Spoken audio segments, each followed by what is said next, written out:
Hello friends, welcome to magic tricks. I hope आप सब ठीक होंगे, स्वस्थ होंगे और अपनी पढ़ाई कंटिन्यू कर रहे होंगे।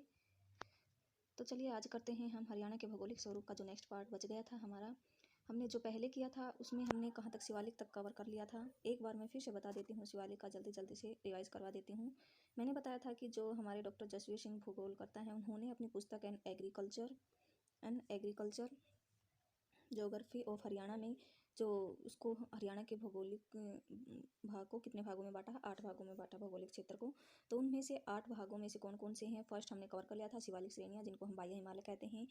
दूसरा था गिरिपाद मैदान, और तीसरा जलोढ़ मैदान, चौथा है बाढ़ के मैदान, और पांचवा अनकाई दलदल, और सिक्स्थ है बालू के टीलायुक्त मैदान, सेवन तरंगित मैदान या लहरदार मैदान भी बोलते हैं जिनको हम, और आठवां है अरावली मैदान। जिनमें से हमने कल शिवालिक और बाह्य हिमालय को कवर कर लिया था। आज मैं फिर जल्दी जल्दी से एक बार फिर से रिवाइज करवा देती हूँ, जिससे कि हमें समझ में आ जाए। बाकी के हम जो बचे हुए पार्ट हैं 7 वो हम जल्दी से कवर करेंगे। तो जो फर्स्ट पार्ट था हमारा शिवालिक श्रेणी और बाह्य हिमालय, ये हमने इंडिया के संदर्भ में भी देखा था कि ये जम्मू कश्मीर से अरुणाचल प्रदेश तक फैला हुआ है। और ये जो हरियाणा में है, ये हरियाणा के उत्तर पूर्वी हिस्से में है। इस साइड जो कि पंचकुला है, अम्बाला और अम्बाला में सबसे ज़्यादा कहाँ पे है, पंचकुला में है। तो एक बार फिर से हम इसको कवर कर लेते हैं। हिमालय का सबसे कम ऊंचाई वाला भाग है और जिसका निर्माण सबसे बाद में हुआ, तो इसलिए यह क्या है, नवीनतम श्रेणी है। और ये कमज़ोर पार्ट है, क्योंकि लास्ट में कोई चीज़ बनती है वह थोड़ी सी कमज़ोर होती है। जो पुराने होते हैं, हम पुराना होता है वो मजबूत हो जाता है। तो इसमें और क्या क्या इसकी विशेषताएं हैं, इसमें सबसे ज़्यादा मृदा अपरदन होता है, और इसी क्षेत्र में जल अपरदन और मृदा अपरदन सबसे ज़्यादा देखने को मिलता है। और मृदा अपरदन को हम क्या कहते हैं, रेंगती हुई मृत्यु भी मृदा अपरदन को कहा जाता है। कई बार ये क्वेश्चन भी आ जाता है, रेंगती हुई मृत्यु किसे कहा जाता है, मृदा अपरदन को हम रेंगती हुई मृत्यु कहते हैं। भारत में इसका विस्तार मैंने अभी बताया, जम्मू कश्मीर से अरुणाचल प्रदेश तक। जम्मू कश्मीर से अरुणाचल प्रदेश मतलब पश्चिम से पूरब की ओर, और राज्य जम्मू कश्मीर से अरुणाचल प्रदेश राज्य तक। और इसकी जो ऊंचाई है, जो समुद्र तल से है, वो है 1600 किलोमीटर। और सूर्य लंबाई में कितने में फैला है, 1600 किलोमीटर में। और इसकी जो चाप है, यह है यह इसके आकार की, चाप के आकार की है, धनुष के आकार की है। अब हरियाणा में इसका विस्तार उत्तर पूर्व में है, और उत्तर पूर्व में ये कहाँ कहाँ फैला है, उत्तर पूर्व में इसका विस्तार उत्तर पूर्व में विस्तार है। और यह प्रदेश कुल क्षेत्रफल का कितने भाग पर फैला है, 1.67। ये कई बार एग्जाम में आता है, ये हमें ये वाली चीज़ अपने अच्छे से याद रखनी है। जो हमारी शिवालिक श्रेणी है, हरियाणा के कुल क्षेत्रफल का 1.67 भाग पर फैली हुई है। और ये 3 जिलों में है, कौन कौन से में, पंचकुला, अम्बाला, पर सबसे ज़्यादा कहाँ पे इसका विस्तार, पंचकुला में है। शिवालिक की जो औसत ऊंचाई है, ये भी एग्जाम में कई बार आई है। शिवालिक की औसत ऊंचाई है 900 से 1200 मीटर। इंडिया में कितनी है, 900 से 1200 मीटर। और हरियाणा में शिवालिक की ऊंचाई के आधार पर 2 भागों में बांटा है, उच्च शिवालिक और निम्न शिवालिक। उच्च शिवालिक में जो 600 मीटर से ऊपर अधिक की पहाड़ियां हमें आती है, और निम्न शिवालिक में 400 से जो 600 मीटर की नीचे की पहाड़ियां, बीच की पहाड़ियां आती हैं। 400 से 600 के बीच की पहाड़ियां निम्न शिवालिक के अंदर आती हैं। हरियाणा की सर्वोच्च चोटी शिवालिक का ही भाग है, और जिसको हम क्या कहते हैं, करहो नाम दिया गया है जिसको, और जो कि ये मोरनी की पहाड़ियों का हिस्सा है, और ये पंचकुला में पड़ता है। ये क्वेश्चन बार बार रिपीट हुए हैं एग्जाम में कि शिवालिक की सबसे ऊंची चोटी का नाम क्या है। हरियाणा में करहो है, लेकिन वैसे शिवालिक की सबसे ऊंची चोटी गुरु शिखर है, जो कि राजस्थान में है। लेकिन हरियाणा में पूछा जाए तो सबसे ऊंची चोटी करहो है, जो कि पंचकुला में स्थित है। और इसकी ऊंचाई हमेशा एग्जाम में पूछी जाती है, जो है 1514 मीटर, लेकिन इसकी एग्जैक्ट ऊंचाई है 1467 मीटर। अब शिवालिक श्रेणी की कुछ और विशेषताएं हैं, जैसे कि इन क्षेत्रों में जो शिवालिक श्रेणियां हैं, उनमें सबसे ज़्यादा वर्षा होती है। और सबसे ज़्यादा वर्षा लेकिन जिले में पूछा जाए तो अम्बाला में होती है। और भौगोलिक क्षेत्र के हिसाब से पूछा जाए तो इन 8 में से शिवालिक श्रेणी में सबसे ज़्यादा वर्षा होती है। और यहाँ पे ज़्यादा वर्षा होगी तो हरियाली होगी, तो यहाँ पे सदाबहार वन पाए जाते हैं। और हरियाणा का एकमात्र हिल स्टेशन, जिसको हम मोरनी हिल्स कहते हैं, ये भी कहाँ पे है, इसी शिवालिक श्रेणी की रेंज, इसी शिवालिक श्रेणी का हिस्सा है, जो कि पंचकुला में है। प्रदेश में सबसे पहले जो मोटरसाइकिल एम्बुलेंस सेवा आरोग्यम 2017 में इसकी शुरुआत इसी मोरनी क्षेत्र से की गई थी। तो आई होप आपको ये मैंने रिवाइज करवा दिया, ये क्लियर हो गया होगा। अब हम नेक्स्ट चलते हैं। नेक्स्ट जो हमारा पार्ट है, गिरिपाद मैदान।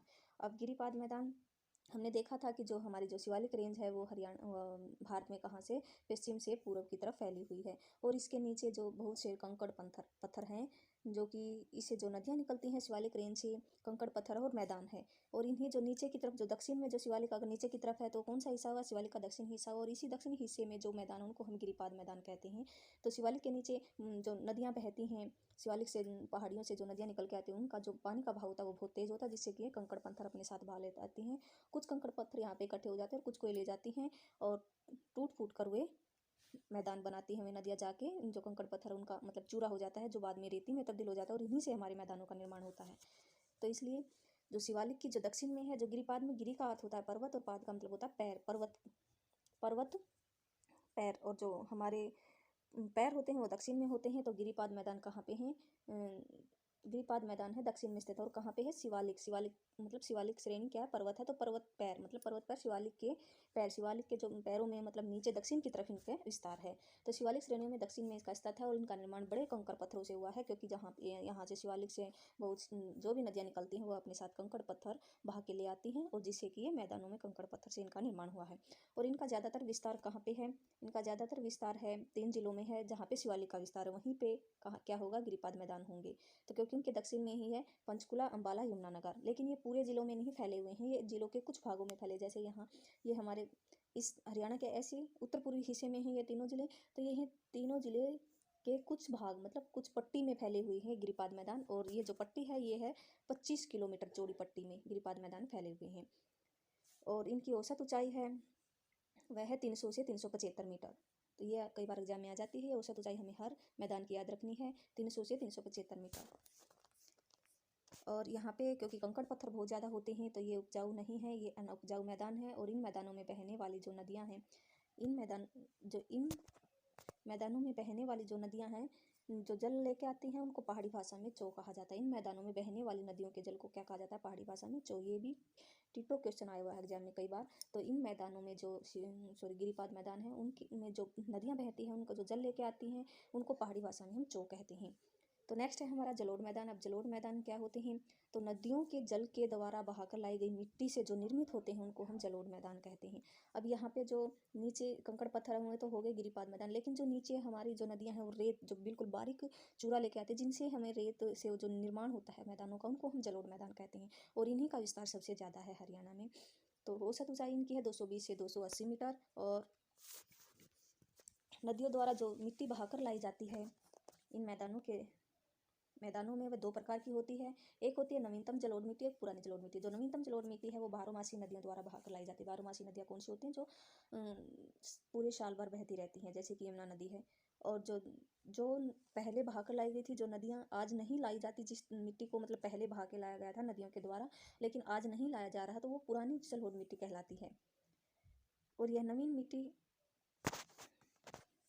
मिट्टी होगी, और इस मिट्टी से निर्मित मैदान खादर मैदान कहलाते हैं। और जो पुरानी मिट्टी से निर्मित मैदानों को हम बागर मैदान कहते हैं। तो क्योंकि ये जो मिट्टी बहाकर लाई जाती है बारहमासी नदियों द्वारा हर रोज लाई जाती है, जिससे कि नई मिट्टी होगी, और इन नई मिट्टी से निर्मित मैदानों को क्या कहा जाएगा? खादर मैदान। और जो पुरानी जलोढ़ मिट्टी है, जो पहले कभी लाई गई थी लेकिन आज के समय में वो पुरानी हो चुकी है, तो उसको हम बागर मैदान कहते हैं। तो जो यमुना नदी के समीप का क्षेत्र है उसको हम कहेंगे खादर मैदान, और जो यमुना नदी से दूर का क्षेत्र है उसे हम कहेंगे ऊंचे मैदान। और जो यमुना नदी के समीप का क्षेत्र है उसी में नवीन जलोढ़ मिट्टी मिलेगी, और जो दूर का क्षेत्र है उसी में हम पुरानी जलोढ़ मिट्टी मिलेगी। और यमुना नदी के समीप जो यमुना नदी किस किस क्षेत्र में बहती है? ये समीप के क्षेत्र हो गए, यमुनानगर है, करनाल है, पानीपत है, सोनीपत, पलवल, फरीदाबाद।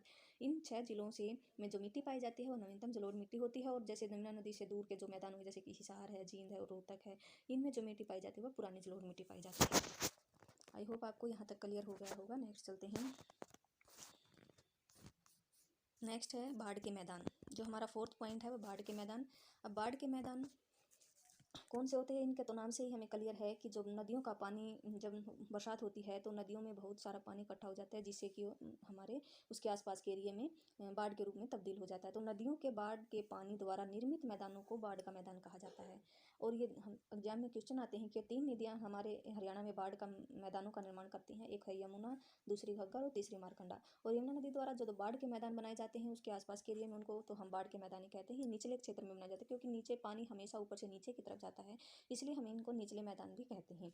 और घग्गर नदी द्वारा जो बाढ़ के मैदान बनाए जाते हैं उनको नैली कहा जाता है। और मारकंडा नदी द्वारा जिन क्षेत्रों जो मतलब क्षेत्रों में बाढ़ का मैदान बनाया जाता है उन बाढ़ के मैदानों को बैट कहते हैं। तो मारकंडा नदी के द्वारा बनाया जाता है उसको बैट, घग्गर के द्वारा नैली। तो इसलिए हमें ये याद रखना है, ये हमेशा एग्जाम में आता है कि घग्गर नदी के द्वारा बनाए गए बाढ़ के मैदान को क्या कहते हैं? नैली। और मारकंडा नदी के द्वारा बनाए गए बाढ़ के मैदान को क्या कहेंगे? हम बैट। आई होप ये बाढ़ के मैदान भी आपको क्लियर होंगे। इसे इतने ही 2-3 ही क्वेश्चन कवर होते हैं, यही एग्जाम में आते हैं बार बार। नेक्स्ट हमारा है अनकई दलदल। अनकई दलदल है ये सिरसा जिले में स्थित है, और यह सबसे कम ऊंचाई वाला क्षेत्र है। जो अनकाई दलदल है जो हमारा सबसे कम ऊंचाई वाला क्षेत्र होगा वहीं पे हमारा पानी इकट्ठा होगा, जिससे कि दलदल होगी। और इसकी औसत ऊंचाई 200 मीटर से भी कम है। इसलिए अनकाई दलदल पूछा जाता है कि कौन से जिले में है? ये है सिरसा जिले में, और यह सबसे कम ऊंचाई का क्षेत्र है, और इसकी औसत ऊंचाई कितनी है? 200 मीटर। फिर है हमारे तरंगित मैदान या लहरदार मैदान। तरंगित मैदान और लहरदार मैदान उनको कहते हैं जो कि उबड़ खाबड़ मैदान होते हैं, जहाँ पर बालू के टीले पर बालू रेत मिलता है और बालू के रेत के साथ साथ पर्वत पर्वत दिखाई देते हैं, बालू के पर्वत से बने हुए दिखाई देते हैं, उनको हम तरंगित लहरदार मैदान कहते हैं। वैसे तो हम सिरसा में, फतेहाबाद में और हिसार में भी रेत देखते हैं, लेकिन वहाँ पे टीले हमें दिखाई नहीं देते, इसलिए वहाँ पर ये जो तरंगित मैदान है वहाँ पर नहीं है। तो ये तरंगित मैदान है जो कि भिवानी से फरीदाबाद जो दक्षिण साइड है वहाँ पे है, जैसे कि महेंद्रगढ़ है, गुरुग्राम है, रेवाड़ी है। महेंद्रगढ़, गुरुग्राम और रेवाड़ी में तरंगित लहरदार मैदान है। सातवां है हमारा बालू के टीबायुक्त मैदान। बालू के टीबायुक्त मैदान, इन मैदानों में जो बालू रेत है वह ऊंचे टीले में दिखाई देंगे। जो बालू रेत के जो टीले होंगे इसलिए उन्हें हम बालू के टीलायुक्त मैदान कहते हैं, क्योंकि वहाँ पर बालू रेत के टीले दिखाई देंगे और टीलों की सबसे अधिकतम ऊंचाई कितनी होगी, 15 मीटर और न्यूनतम ऊंचाई होगी 3 मीटर। तो इसीलिए इनको बालू के टीलायुक्त मैदान कहा जाता है। और यहीं पे इन्हीं मैदानों में बावड़ियों का निर्माण हुआ है। और बावड़ियाँ क्या होती हैं, जब हमारा रेत मतलब वर्षा से रेत बालू रेत में वर्षा से मतलब जल अपर्दन से या मृदा अपर्दन से या हवा अपर्दन से गड्ढा बन जाता है और उसमें पानी इकट्ठा हो जाता है प्राकृतिक रूप से, या किसी के द्वारा बनाया नहीं जाता, प्राकृतिक रूप से वहाँ पे पानी इकट्ठा हो जाता है और गड्ढा बन जाता है, उसी को हम बावड़ी कहने लगते हैं। तो बावड़ी का निर्माण भी इन्हीं प्रदेशों में होता है जहाँ पे बालू होगा, तो बालू के टीलायुक्त मैदानों में ही बावड़ियों का निर्माण करते हैं। और वैसे बावड़ियों का शहर नारनौल को कहा जाता है, ये तो हम सबको पता होगा, जो कि महेंद्रगढ़ में पड़ता है। और नेक्स्ट और लास्ट पॉइंट है हमारा अरावली श्रेणियाँ। यहाँ से भी बहुत से क्वेश्चन बनते हैं। अरावली श्रेणियों में जो है ये हरियाणा के दक्षिण में स्थित हैं। कहाँ पे है, दक्षिण में स्थित हैं। और इनका विस्तार है 3.09% भाग पर, और शिवालिक का कितना था, 1.67% भाग पर। ये दोनों हमें याद रखनी है, शिवालिक और अरावली श्रेणियाँ का हरियाणा में विस्तार कितने परसेंट पर है। तो शिवालिक का था 1.67% पर, और जो अरावली श्रेणी है उनका है 3.09% भाग पर। हरियाणा में अरावली को मेवाती पहाड़ियाँ कहा जाता है, क्योंकि ये मेवात में इनको मेवाती पहाड़ियाँ बोला जाता है। अरावली का हरियाणा में सर्वोच्च बिंदु क्या है, ढोसी की पहाड़ियाँ हैं। जो अरावली की सबसे ऊंची चोटी है हरियाणा में उसको हम ढोसी की पहाड़ी कहते हैं, जो कि कहाँ पे है, ठाणी कुलताजपुर गांव में है। और ये ठाणी कुलताजपुर गांव में इसकी जो सबसे ज़्यादा ऊंचाई कितनी है, 652 मीटर है। और ये ढोसी की पहाड़ी पे ही एक ऋषि ने तप किया था, जिसको हम चवन ऋषि कहते हैं, इसलिए इसको चवन ऋषि की वो क्या तपल सतली या तप सतली भी कहा जाता है। तो चवन ऋषि ने कहाँ पे तप किया था, ढोसी की पहाड़ियों पर ही किया था। और इस पहाड़ी को एक और नाम से बोला जाता है, जिसको कहते हैं प्रदेश की मृत ज्वालामुखी। हरियाणा का मृत ज्वालामुखी ढोसी की पहाड़ियों को ही कहा जाता है। ये भी एग्जाम में टीटो क्वेश्चन आया हुआ है, प्रदेश की मतलब मृत ज्वालामुखी किसे कहा जाता है, वो कहा जाता है ढोसी की पहाड़ियों को, जो कि नारनौल में है। और इसी भाग में सबसे ज़्यादा खनिज पदार्थ पाया जाता है। हमें पता है कि महेंद्रगढ़ में सबसे ज़्यादा खनिजों का जो हब है वो महेंद्रगढ़ है, और महेंद्रगढ़ कहाँ पे, दक्षिण में है। और महेंद्रगढ़ में ही जो ढोसी की पहाड़ियाँ हैं वहीं पे विस्तार है उनका, जो कि नारनौल में है। और इस तरह ये हमारा कंप्लीट हुआ 8 के 8 भाग। और इस तरह हम कुछ और पॉइंट देख लेते हैं कि कई बार हमें पहाड़ियों के नाम पूछ लिए जाते हैं, लेकिन हमें पता नहीं होता वो कहाँ पर स्थित है। हरियाणा में कुछ पहाड़ियाँ हैं और उनको उसी नाम से, जैसे कि तोशाम की पहाड़ियाँ पूछ लिया जाता कहाँ पे, ये भिवानी में है। खानक पहाड़ियाँ भी कहाँ पे है, भिवानी में है। और डाडम पहाड़ियाँ भिवानी में है। और देवसर पहाड़ियाँ देवसर गाँव में है। और टांगरी पहाड़ी रेवाड़ी जिले में है। तो आई होप आपको ये वीडियो क्लियर होगी। हमारा जो हरियाणा का भौगोलिक स्वरूप है कंप्लीट हुआ। नेक्स्ट वीडियो में मैं आपको इसके क्वेश्चन आंसर कवर करवाऊंगी, जो कि A to Z question cover होगा, जिसमें प्रीवियस ईयर भी शामिल होंगे। अगर आपको पसंद आई हो तो वीडियो को लाइक करें, चैनल को सब्सक्राइब करें। मिलते हैं नेक्स्ट वीडियो में। थैंक